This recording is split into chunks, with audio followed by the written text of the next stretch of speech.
Jason Bytes Back, episode number 23.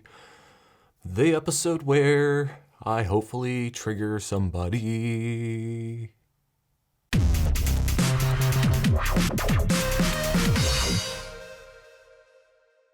Whether you're protecting yourself on public Wi-Fi, bypassing regional filters, or just simply wanting to download something without the worries of a government or a corporation not liking you for it, a VPN service is a must-have solution. And depending on where you're located, it could be hard to find a VPN fast enough for daily use. That's why the 30-day 100% money-back guarantee of NordVPN is so valuable. Because even though I can tell you I get great speeds and reliability, as they say, the proof is in the pudding. By visiting nordvpn.com/byte or clicking the link in the video description below, you can test these speeds out for yourself with a heavy discount. And with 30 days to prove its worth, it's a safe way to ensure you're getting what you paid for.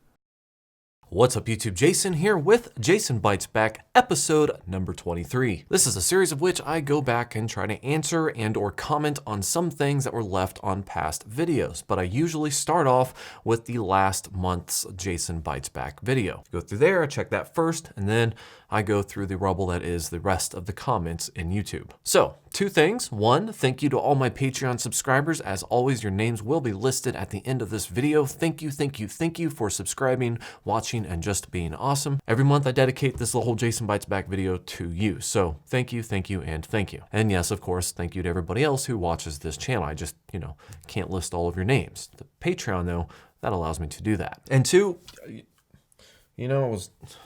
was putting in hair gel and I got a little thing on my shirt and I tried to clean it off and then I scrubbed it and I think I made it look worse. So if you guys are seeing, I don't know how well it's going to show up on camera.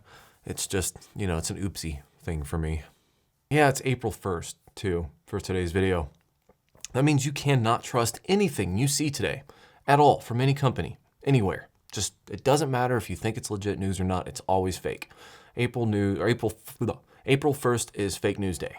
So yeah. Okay, so let's go ahead and jump right into the questions. And the first question is from John on my I Made a Real PfSense router video. He said, how loud is this thing? Well, John, I actually tried to record it, but it's around other servers like Zeus in my UPS, but it's quieter than everything in my server rack. It's one of the quietest thing in my rack aside from the switches. So while I can't actually just show you how quiet it is by itself, because that would require taking down my entire network, I can tell you that it is one of the quietest thing in my rack. And if I were to have it sitting right next to me, it would not be annoying. In fact, I think it's actually quieter than my regular computer now because of the new power supply that I got, which is 1600 watts, and the fan is a lot louder than the previous version that I had in there. So yeah, it's definitely very quiet, very usable, and it has made a very stout PfSense server for me.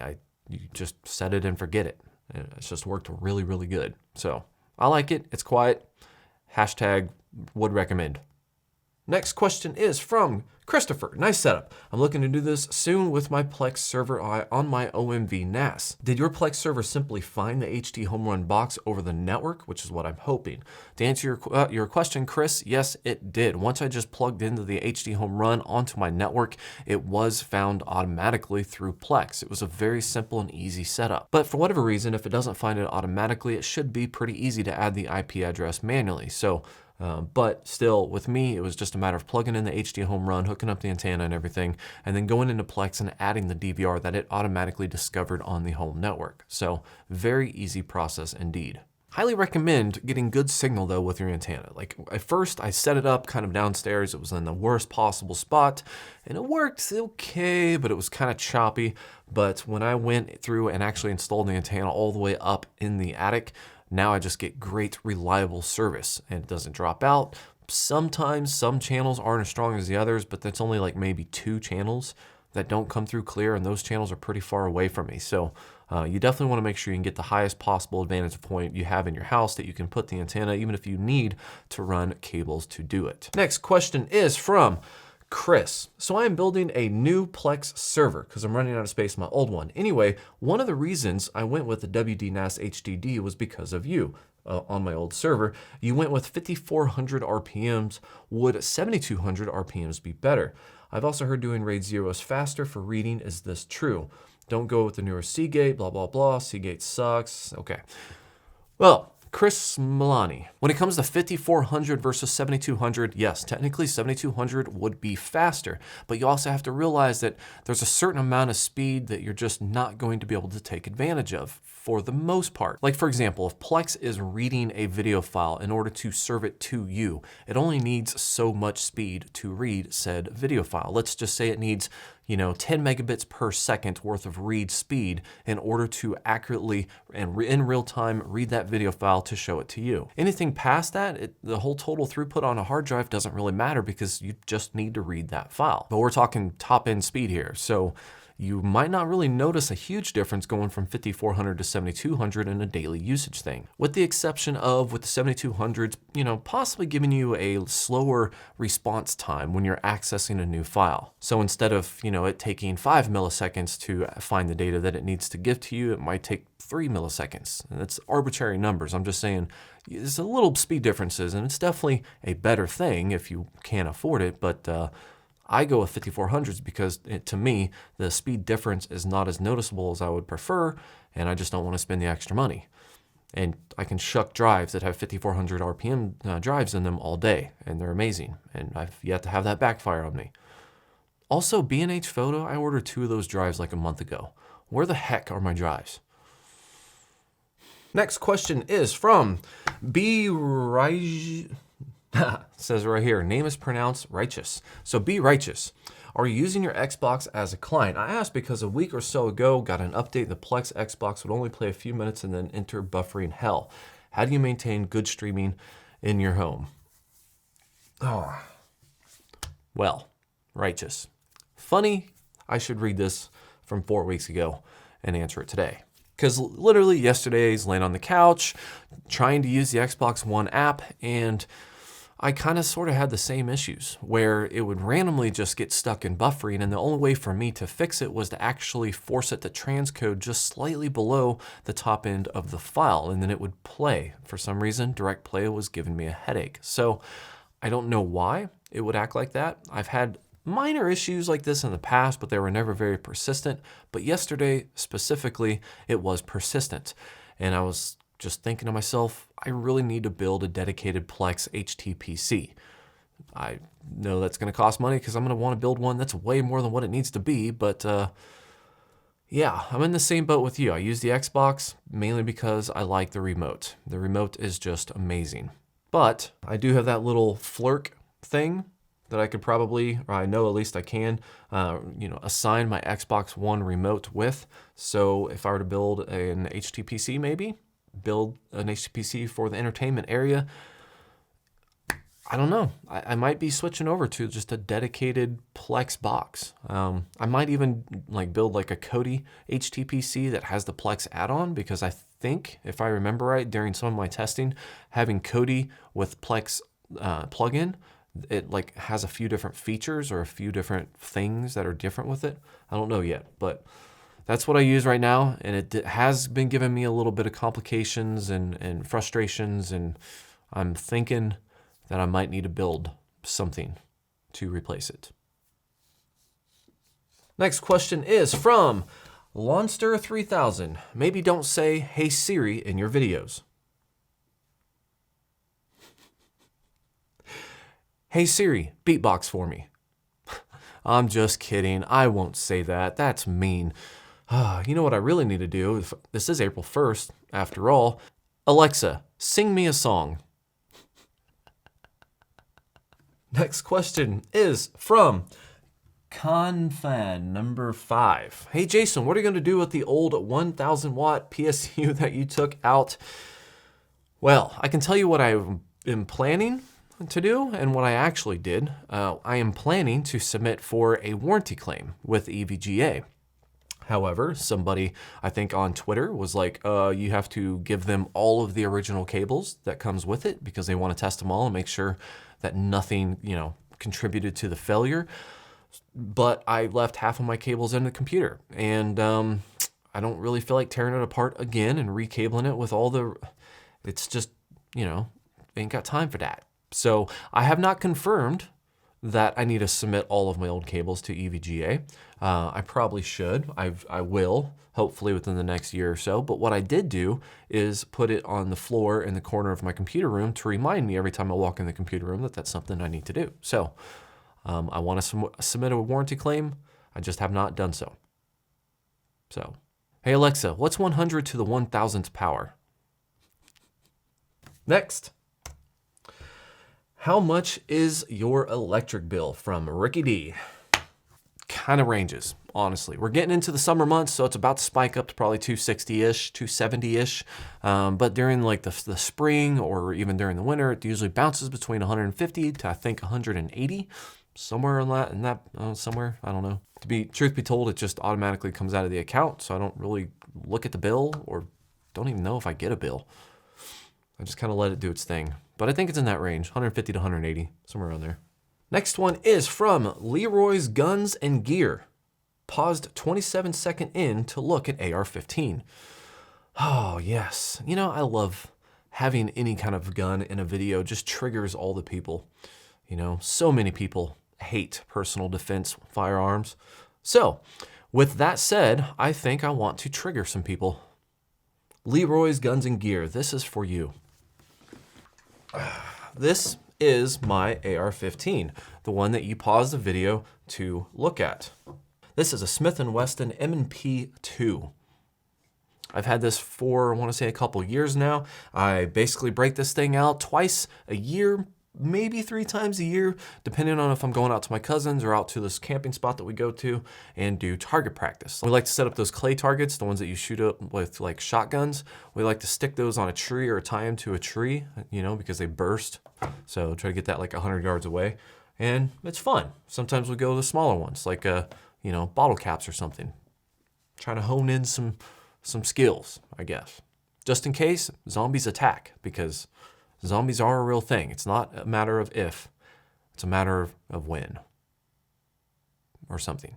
Oh, you know, if I'm gonna really trigger people, oh, there's like a spider web on this. Man, the guy's like a month away from having a bad day if he's gonna still be there. Anyways, if I'm gonna trigger people, I gotta line this up perfectly for a thumbnail. Watch this. This is how you pull people in with trigger.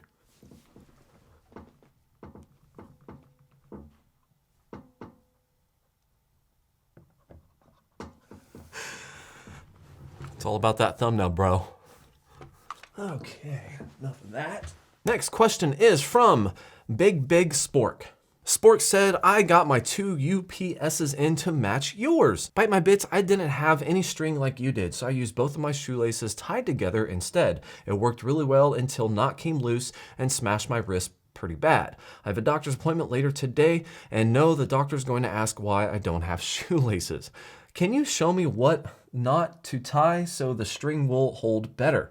I'll try again when I get home. I'm also placing them in the middle of the rack so they can have more air like you did. Good idea. Well, Big Spork, I am really happy that I motivated you to take the plunge into expert home lab professional installations.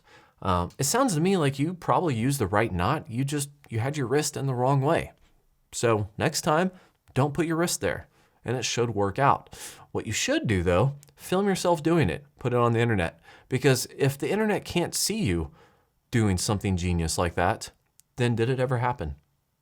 If you have any more questions, use my Discord link down below. I'm usually on the Discord server randomly throughout the day. Never know, you might even catch me in the voice channel. Next question is from I Am One Crazy Cow.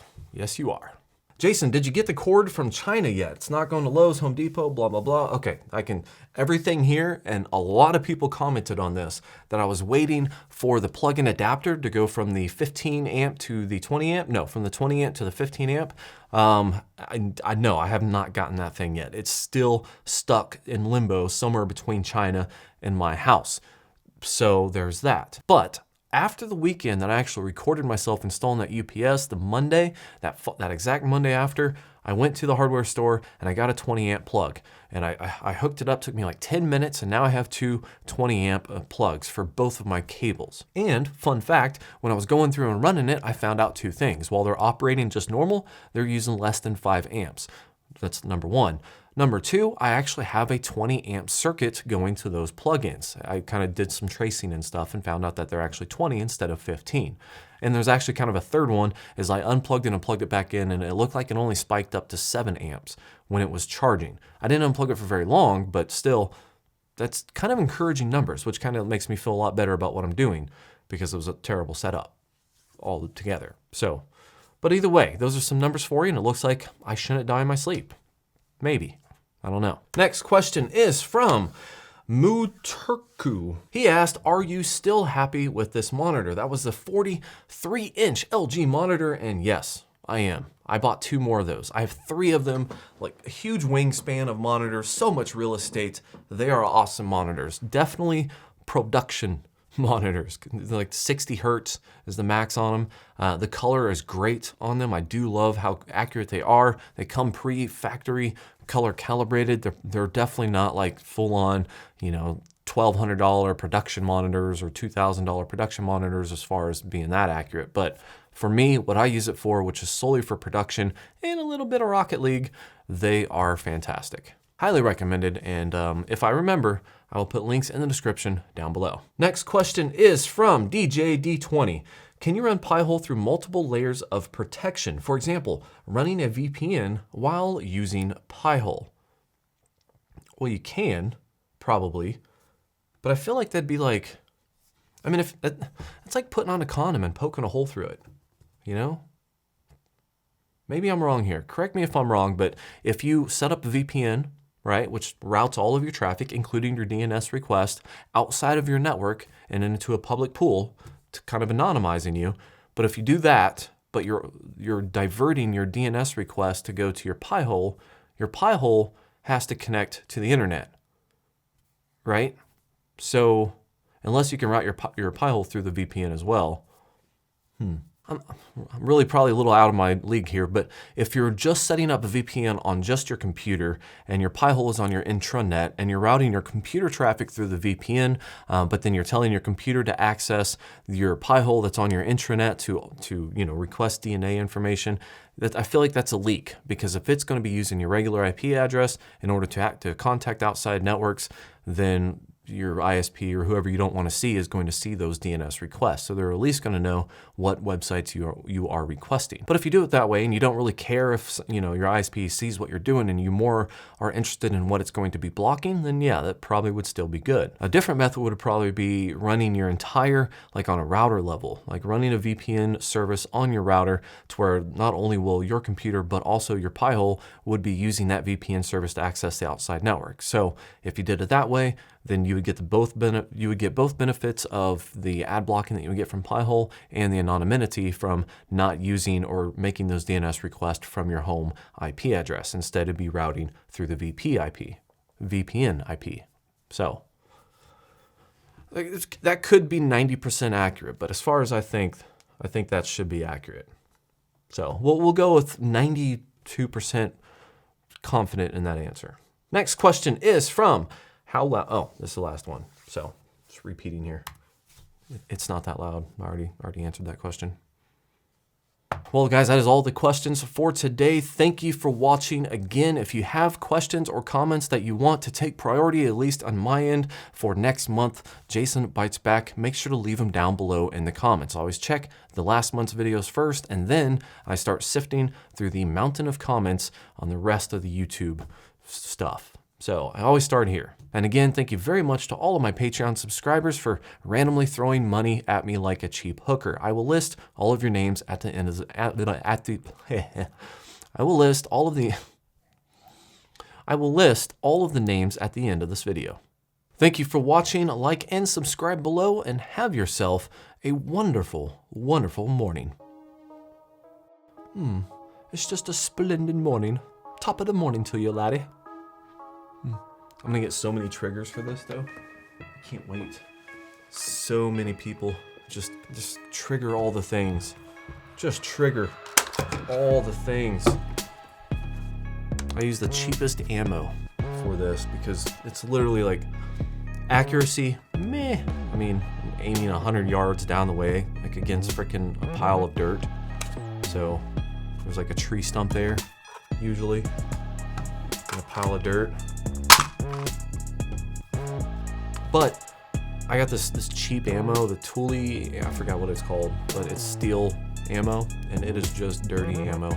But I have not cleaned this since I've owned it, and I really need to clean it this year before we go out to our little camping trip thing. So it's been really nice though. I like my little thing here, scope. Except I hate how you have to get up on it like this. There you go. This is the only way I can see anything through it. I gotta be really close. I would really like, if I could, I would really like to be back here. But the scope won't let me do it. I have to like really kind of be up on it like this. Okay, it's not that close, but I do have to be pretty close. I don't know. I don't really like it that much. But I got all this attachment stuff on here. Since I don't like run around, I'm not like a military guy, so I just like have it on a desk, you know? Just like this, in the most lazy way possible. And all I do is target practice like this. That's it. It's fun. Not really practical. I'm waiting for zombies. As soon as zombies show up though, woo! I'm probably gonna be a zombie with an AR-15 because they'll bite me first. Because I can sleep through anything. And they'll probably break in and bite me first. And then I'll be a zombie. And I'll make YouTube videos as a zombie.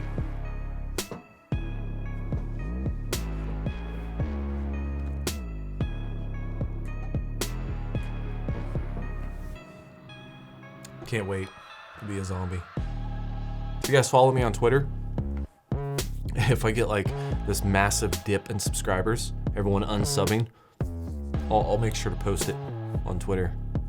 Because it shows analytics in a video, like how many subscribers gained and lost.